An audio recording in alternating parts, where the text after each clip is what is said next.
Sunmile SM-G50 ETL. If you're venturing into the world of grinding your own meat or making your own dog food, the first thing you need is a high-quality meat grinder.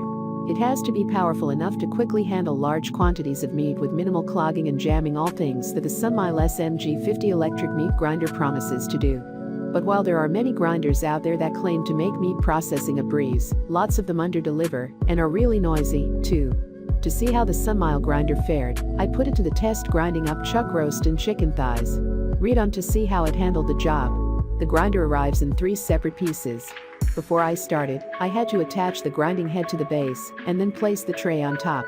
The cutting blade and the medium grinding plate were already secured inside the grinding head, but if you want to switch the grinding plate, you can do so by unscrewing the cap at the end and swapping it out, a process that takes about 30 seconds. While it was easy enough to set up the grinder, the directions about how to do it weren't totally clear. It's pretty intuitive, and I figured it out myself, but it would have been nice to have some more detailed instructions, so I had more confidence in what I was doing. The Sunmile electric meat grinder is designed for function. It's built with large metal gears inside a metal gearbox and a number 12 detachable aluminum tube. The tube is just over 2 inches wide, which is fairly large compared to other home units. This means you don't have to chop the meat as small before feeding it into the machine, something that saves you a lot of time when you're working with larger quantities of meat.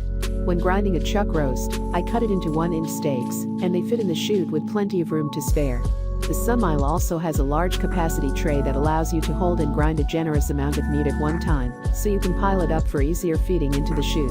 The metal gearbox is attached to a rectangular-shaped plastic body that sits on top of 4 feet. Check out the description for more information in latest price.